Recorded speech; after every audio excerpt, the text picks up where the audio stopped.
Lois Lane getting married to people who aren't Superman is a Silver Age staple. So the fun element in those stories becomes trying to guess what's gonna go wrong or the reasons why it's not going to work. Since most of these do occur in the title Superman's girlfriend Lois Lane, and you can't have that name be an entire lie, even though they rarely feel like boyfriend and girlfriend inside any of those issues. Now we've covered a ton of these types of stories on this channel, but the one we're gonna be looking at today is perhaps a contender for the worst marriage that Lois has ever had. And that's saying something. I'm Sasha, this is Casually Comics, and it's time for Lois Lane shenanigans. This is one of those who wrote this outings of the Silver Age, in that they're actually not sure. But the art is by Kurt Schaffenberger, and the story is Lois Lane, Foreign Correspondent. The issue is Superman's Girlfriend Lois Lane number 40, and it was released in 1963. It's the second story. The first is called Lois Lane, Hag, despite the cover saying that it's Lois Lane's old age. They were being a bit softer on the cover. Now the teaser that they give for Lois Lane Foreign Correspondent should send up some alarm bells. I can't tell you how happy I am that you've become my bride, Lois. Many women have longed for the honors that will now be yours as my Duchess, but none of them has captured my love as you have. I love you, and you alone. And I love Superman. How did I ever get into this? Must I spend the rest of my life nursing a broken heart because of a wedding ceremony I don't remember? I like that her concern is that she loves Superman and not that she doesn't remember getting married. She'll be much more worried about that in the story proper, as she should be. Lois Lane is on a trip to the European kingdom of Brasna, on a trip in the foreign correspondent position, which is something we actually saw her get in a past issue, Continuity. They don't have an editor's note as of yet. These are the early days of things starting to come together. But that happened a few issues prior in issue 36. And that story is also a trip. Suddenly, just nobody remembers that she exists. And it turns out to be just a prank, bro. Or rather, part of the hiring process. And Superman's contribution to this is that he makes a tribute room to her sister. But as Lois enters the room, "Welcome to the Lucy Lane Museum, miss. These souvenirs are of the many adventures that Lucy and I experienced together." But joke's on them, because Lois fakes her suicide to prove that they were all pranking her. Who's the prank master now? "Lois, you've proved you can really think on your feet. I'll back your courage and ingenuity against the cleverest foreign spies in the business. As of now, you're the foreign correspondent for the Daily Planet. Be prepared to start on a top secret assignment at once." Thanks, Perry. The Silver Age was just built different. Sometimes the comics code would lead to things being even more outlandish or odd than they would have been otherwise. So with this new position, it allowed Lois to do more jet-setting style adventures. She could go to fictional European kingdoms like Brasna. And why, pray tell, did the planet spend the money to send her here? Well, they have a famous wax museum of villains and heroes, and the people of Metropolis must know. They just sent her though, so she'll also take the pictures. They're not also gonna send Jimmy. And so Lois gets to see some of the local villains like the Mad Archer, the Phantom Bomber, and the Hangman of Brasna. Why is his face blank? A master of disguise. He was known as the Man of 1,000 Faces. When Brasna was occupied by the enemy during World War II, he betrayed hundreds of underground fighters to the Nazi hangman's noose. No one ever saw his real face. I mean, I get why they call him the Hangman, but wouldn't the conspirator or the turncoat be a bit more accurate? Plus, with a name like the Turncoat, as well as being a bit more apt, he could get a nice coat. Their Hall of Heroes also has Superman in it because he saved them from an earthquake one time. Also, the Masked Patriot, who when I looked him up to see if he'd done something else at DC, I discovered was also the name of a wrestler. Now, since Lois is here on this important wax museum coverage, the embassy invites her to a ball, where she's spotted by the richest, most eligible bachelor in all of Brasna, Duke Ronaldo de Laszlo. "Miss Lane, allow me to present Duke Ronaldo de Laszlo. May I have the honor of this dance?" Delighted. Out of all the girls here, he chose me. As the Duke dances with Lois again and again. "I never thought an American girl reporter could be so enchanting.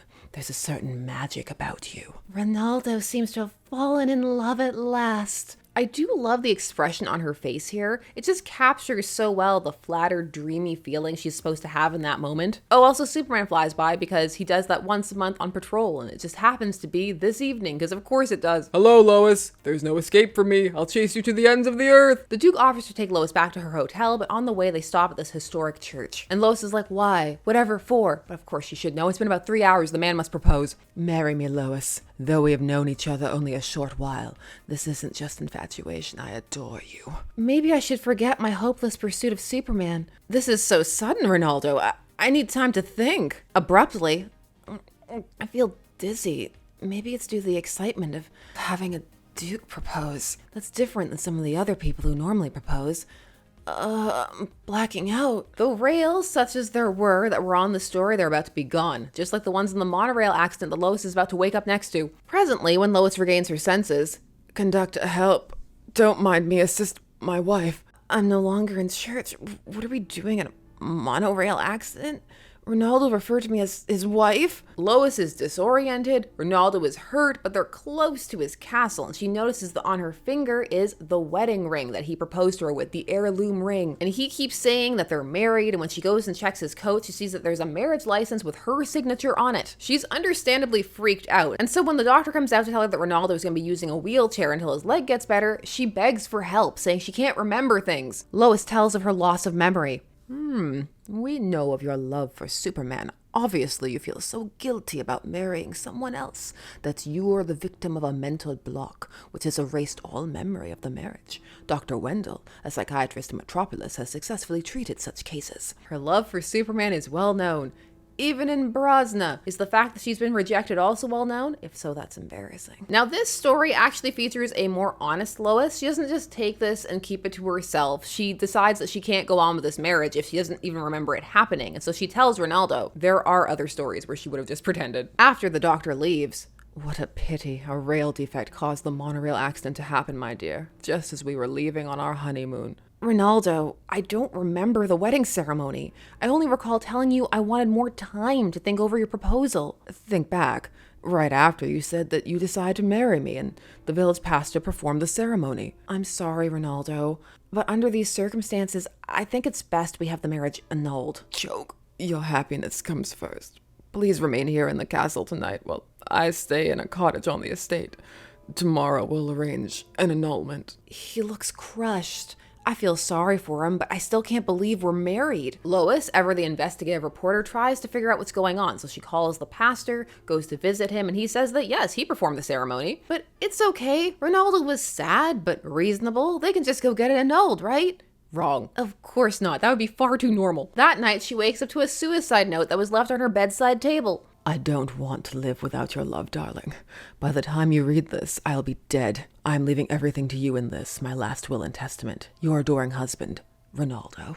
It's been like 6 hours. Desperately, Lois hurries towards the nearby cottage. No! Don't throw yourself off the cliff. You're so generous and loving. Listen, the doctor told me there's a psychiatrist in Metropolis who can cure my mental block. We'll go there together. Darling, how can I ever thank you? Emotional manipulation. This marriage is off to a great start. Lois is miserable, but as she promised, they go back to Metropolis. And once they get there, Ronaldo wants to meet all her friends because remember, this happened so fast. He's also low-key cosplaying as Robin Hood. Presently, at the party, Perry, Jimmy, Lucy, Lana, and Clark are here. Pretending Ronaldo has replaced Superman is heartbreaking. Thanks for the gifts, everyone. You know what this party is missing, aside from concern from her friends about this abrupt marriage? There needs to be a thought balloon from Clark, thinking about how nobody knows that he's really Superman. There's so many stories with that in it. Also, they got those gifts fast. Maybe they had them from before, from her other weddings, but either way, they shouldn't have bothered, because this time they're not getting them back. But after her friends leave, they meant well, but I hate these wedding gifts. It's Superman I want, not these presents. I'll burn them. Sob. Okay, it's wrap-up time for this marriage. How are we getting out of it? Are you ready for the twist? I'm sure some of you guessed. Suddenly, wax starts to melt out of the suitcase that they brought back with them. Ronaldo is a wax figure No, Ronaldo was the hangman, the man of 1,000 faces. You know he had to be. There was no other reason to give an explanation of only that villain, but not the others. But wait, there's more. He was also the doctor and the pastor, the second time, not the first time. Curious, Lois opens the trunk. So you learned I'm the hangman of Brasna, Lois. Too bad.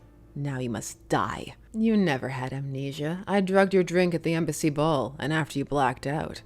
Forging Lois's signature on a marriage certificate using her passport signature as a guide is simple for a man of my talents. My next step is to fake a monorail accident. Faking a monorail accident sounds like it would be a lot of work, but thankfully for a man of his talents, he also has a lot of money, so he's able to organize it really quickly. Was he planning this for a while? They don't imply that he was, but it seems like it. Maybe he was just waiting for the right person and the plan was already in place. But what about the marriage? Do they need to get it annulled? There was no wedding. I bribed the conductor of the monorail, then placed your unconscious body nearby so that when you revived, you'd believe you were both victims of an accident. He was also listening on the phone so that he could jump in and pretend to be the pastor and then rush out there ahead of her. But the question some of you may have is, but why though? Why all of this? And a lot of these stories, people want to marry Lois because she's just the most desirable woman in the universe, apparently. But this time, it's because people were closing in on figuring out his identity. Which people? It just says people from the underground. So he married Lois so that he could become an American citizen and then flee the country that way. And the reason that he drugged her and ensured that there would be some memory loss is so that he could steer her towards this specialist in Metropolis. I guess maybe when they got there, he would have pretended to be the specialist. What was the end game for this? Probably to kill her. I guess killing her was always the end game. It's very clever because by setting the specialist up as in Metropolis, they leave right away and he gets off the soil as quickly as possible.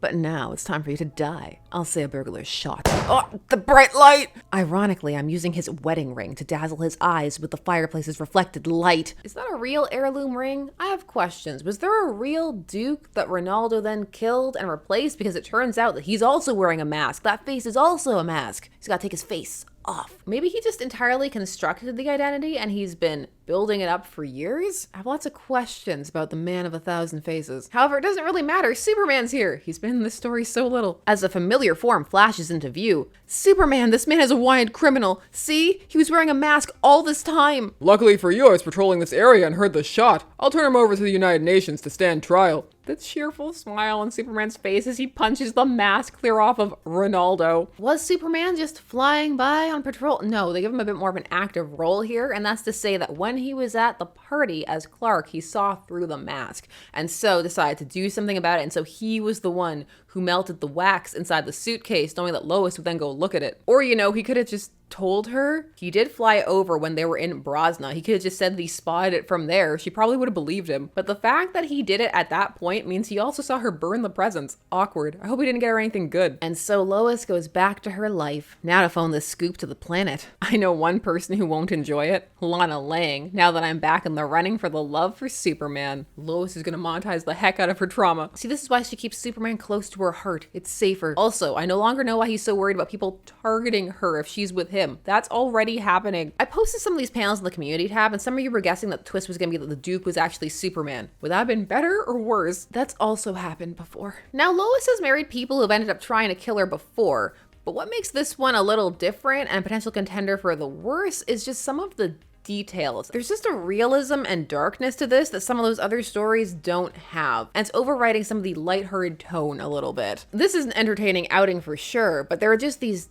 touches to it that make it really uncomfortable to think about in terms of a marriage for Lois. The way he drugs her at the party, takes her to meet real people that he then replaces, how he has the money to stage this accident and bribe these people. Add to that the way that he isolates her and then emotionally terrorizes her, and the way that he's clearly thought it out, making her disoriented. Then also he adds that layer of pulling on her heartstrings with the fake attempted suicide. It's all very calculated. They keep it light because that's just the general tone of these stories, and also at the end they have to work it back because you're working within the code, but this is one of those ones that's pushing it pretty far. If you think about even a tiny bit, it's just a dark story. If he hadn't insisted on that party to meet her friends, she'd be dead, because per the story's details, Clark saw through the mask at that party. Would he have taken over her life then, as man of 1,000 faces? This is one of those characters that could very easily be brought forward in an edgy fashion because it would still be staying true to this past iteration because all those details are already present, even if the story isn't necessarily presenting it that way. This is a short filler story in the middle of the issue, but it still stood out for me. What about you? Do you think that this is a contender for one of Lois's worst marriages? Is it the worst? If you need a refresher, we have a whole playlist of these. These are some of my favorite stories to talk about. Did this story also freak you out a little bit? Please share all your thoughts down below. While you're down there, please do all YouTube things like share, comment, subscribe, hit the bell notification so that you never miss a vid. Thanks so much for taking some time to spend discussing comics with me. I always appreciate it, and I will see you again soon.